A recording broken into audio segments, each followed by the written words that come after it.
Una d'aquestes persones és el Pere, un pagès del Maresme, resignat a viure al carrer des de fa temps. La vida el va anar arraconant i ara tot el seu univers cap en aquesta bossa. És solter i fa 15 anys que va perdre el rastre de la seva família. No sap si la seva mare viu i només recorda que tenia un germà a Màlaga. Té 56 anys i l'últim treball que feia era recollir cartrons fins que una vella fractura de tíbia i peroné se li va reproduir. Ara dorm sota un porxo i s'ha convertit en el pobre del barri a qui tothom coneix.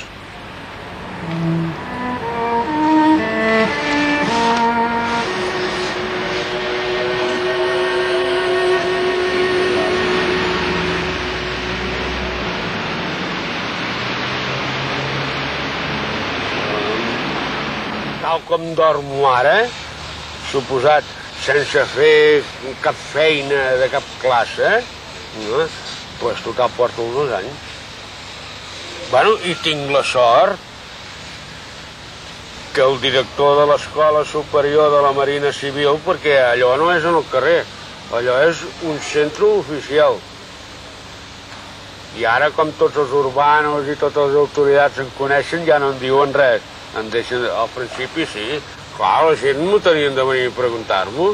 I dorms sol? No tens cap més company? No, quan se m'acosta algun company... Per què? I menys aquesta porqueria que com tanquen les discoteques o com ja els foten fora d'algun altre puesto que ja són les 3 o les 4 de la matinada, venim al cuento dels porros i de la droga. Jo no sóc cap sant, suposat. Jo total amb l'olor de la droga no la puc aguantar-la ni a temps.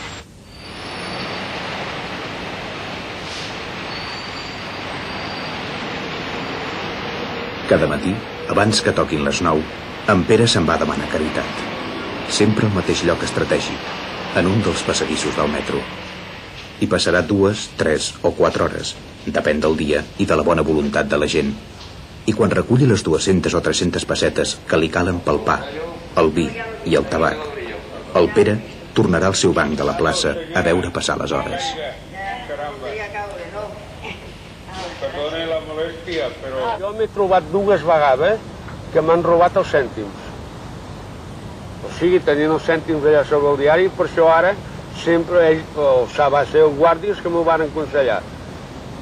Dice, señor, dice, usted siempre tenga solo unas pesetitas, unos cuantos duros, todo lo otro al bolsillo. Dice, así no habrá problemas, ¿eh?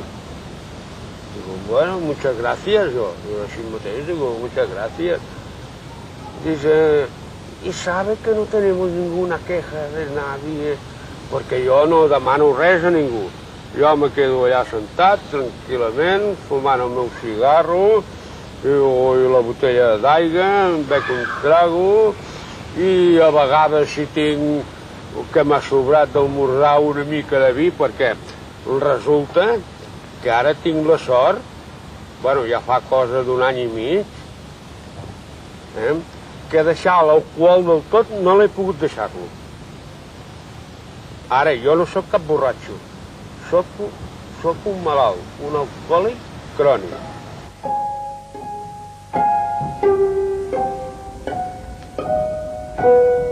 Aquesta crossa ha estat el darrer ajut material que ha rebut.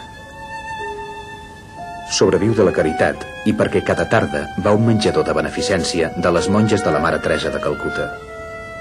D'això i del suport que rep d'un centre assistencial per indigents com ell, el Pere pot continuar somiant que un dia tornarà a recollir cartrons pel carrer, que tornarà a dormir en un llit com Déu mana.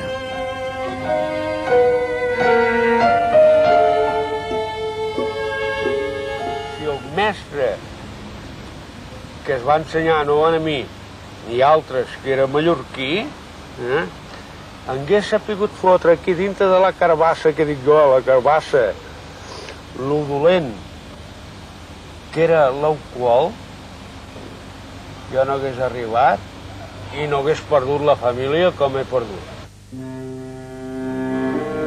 L'alcoholisme, més que una causa, pot ser també una conseqüència de la marginació. L'alcohol és l'únic element gratificant que poden obtenir per suportar la dura realitat que els hi toca viure a aquestes persones.